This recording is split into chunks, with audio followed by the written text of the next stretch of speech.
Bonjour, je vais essayer avec cette vidéo de vous expliquer la correction de l'exercice numéro 1 qui demande la création d'une file à l'aide d'une liste chaînée et par la suite écrire des fonctions C qui permettent d'enfiler un élément, de défiler un élément, de récupérer la tête de la file et de vider le contenu de la file. On a déjà traité ces fonctions dans le cours mais en utilisant l'implantation par pointeur et l'implantation par tableau. Maintenant, ce sera l'occasion de les refaire, de les réécrire en utilisant l'opération par list chain. On sait déjà qu'une file est un cas particulier de list chaining. Chaque file est définie par deux pointeurs. Un pointeur début qui pointe sur la tête de la file et notre pointeur fin qui pointe sur la queue de la file.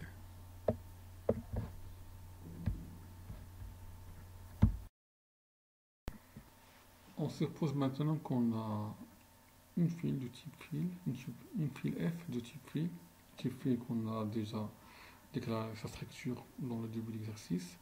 Alors on a dit que chaque file est caractérisée ou bien définie par deux pointeurs qui seront nommés suite à cette structure ou bien cette déclaration seront nommés f.début et f.fin.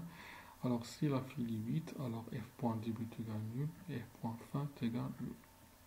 Maintenant, on va essayer de remplir notre fil ou bien insérer notre premier élément. Alors ici, on suppose que celui-là représente notre premier élément. C'est-à-dire que notre fil contient seulement un seul élément. Alors dans ce cas, f point début et f point fin pointent sur cet élément. Dès qu'on insère d'autres éléments, alors f.fin va pointer toujours sur le dernier élément de la file.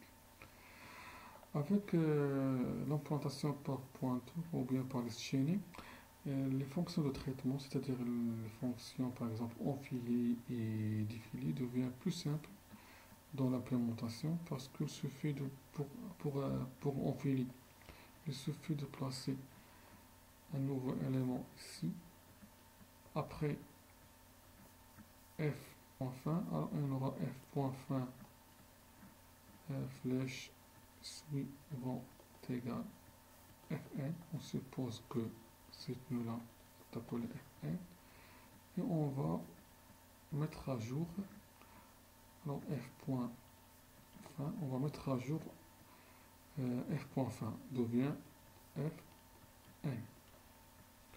Et pour défiler, c'est-à-dire supprimer le sommet, il suffit de déplacer f.début vers l'élément suivant et on va supprimer le premier sommet.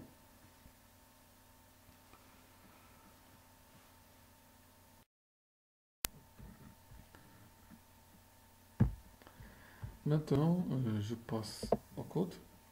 Alors, j'ai commencé par définir les structures cellules et la structure donnée fil. Après, j'ai commencé par l'écriture de la fonction enfilée. Alors, ici, c'est la question dynamique et la création d'une nouvelle cellule. Alors ici, si la file est vide, alors comme j'ai déjà expliqué avant, f.début, f.fin vont pointer sur la nouvelle cellule. Sinon,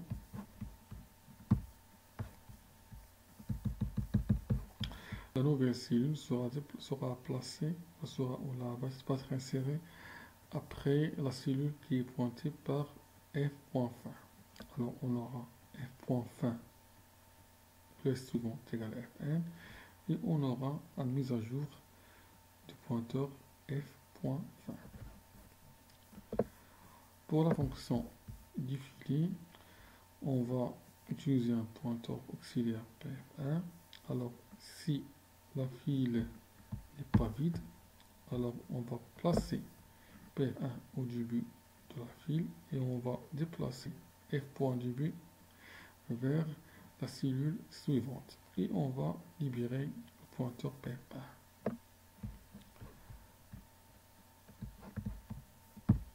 pour la fonction façon, c'est presque la fonction définie. On veut retourner,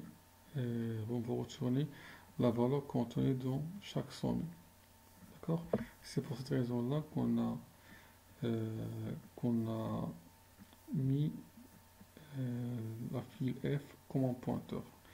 Et vous savez déjà la différence entre passage par élément et passage par passage par adresse et passage par valeur. On a déjà expliqué ça plusieurs fois dans le cours. La même procédure, ici, on va récupérer la valeur contenue dans son nez. Et ici, il s'agit de passer le début vers la file suivante et libérer P file 1. C'est un pointeur auxiliaire qui pointe sur le début de la file. Alors, après, on passe à la fonction VD. VD, c'est juste appeler la fonction du filet tant qu'on n'est pas arrivé à f début égale nul. Et pour la fonction afficher, c'est facile, il n'y a rien à expliquer. Alors, pour tester ce programme, alors j'ai commencé par déclarer ici un fil nommé myFile. On a initialisé myFile.début égale nul, myFile.fin égale nul. Regardez bien, c'est très nécessaire. Si vous ne faites pas ça, alors le programme ne va pas être exécuté. D'accord? Vous allez avoir des problèmes ou bien des blocages de programme. Alors j'ai enfilé 55, 6, 9, 90. Après j'ai affiché myFile. Après je l'ai vidé et j'ai appelé encore une fois la procédure affichage pour voir qu'il ne reste aucun élément affiché. Alors si on exécute par exemple ici, vous voyez, voilà, il affiche 55, 6, 9, 10. Après, il affiche, il n'y a rien affiché parce que dans le fonction afficher, la procédure affichée, on a mis cette condition-là. F.début égale nul. F.début égale, ça veut dire que la file est vide. Donc, affiché, il n'y a rien affiché.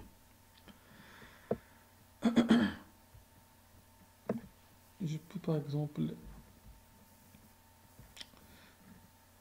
insérer une fonction définie ici.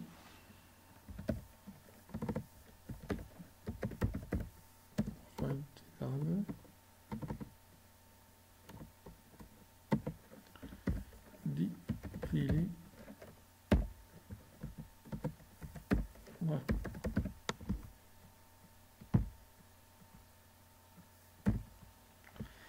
Voilà ce qu'il va faire. Maintenant, on a fait 55, 6, 9.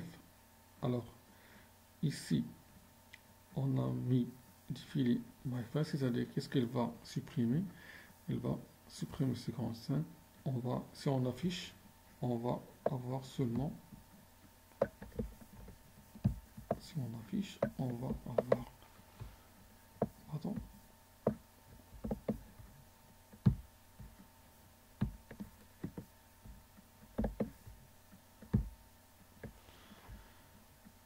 on va avoir seulement 6 et 9.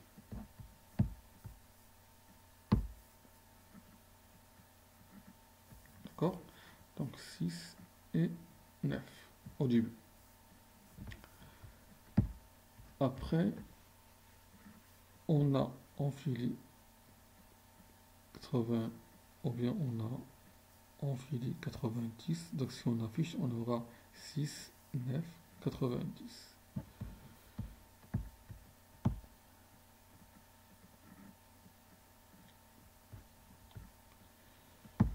Et ici on vide la file. Alors quand on va afficher, elle va afficher, il n'y a rien affiché. D'accord? Si par exemple on va retourner la valeur de sommet, ici par exemple,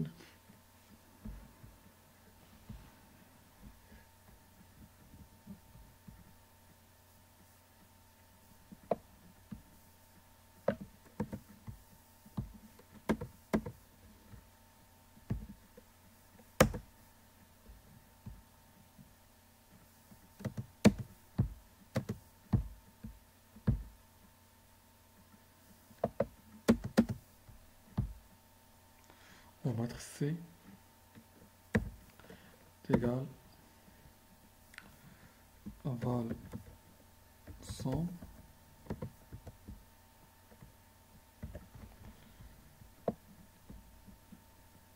val 100, d'accord, my file.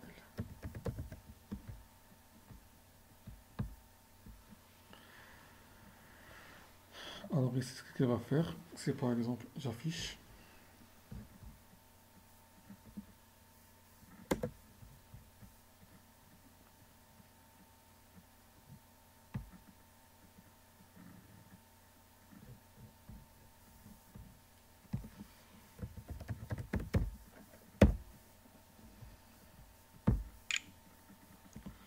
alors l'étoile D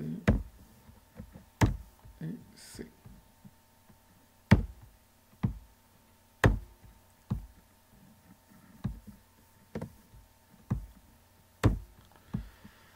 Alors ici, il va afficher le somme ici c'est 55. Alors il va afficher le somme 55 et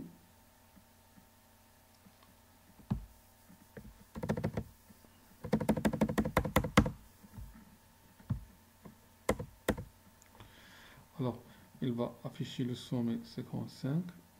Alors quand je vais appeler la fonction afficher, elle va afficher seulement 6, 9, 90.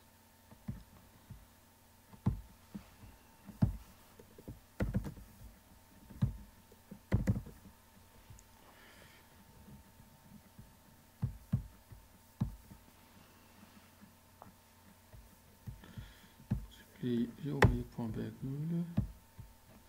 Alors ici je vais mettre allez.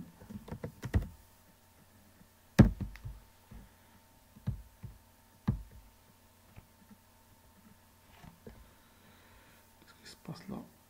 Alors c'est... Ah, pardon. Pardon, parce que ici, on a déclaré un pointeur, donc je vais en mettre l'adresse.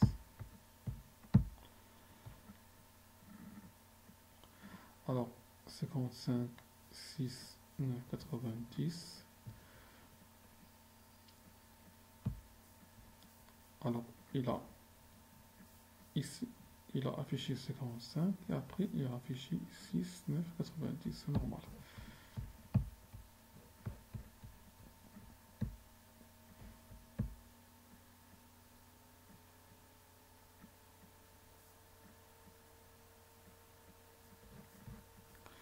Voilà, j'espère que vous avez bien compris la correction de ces là.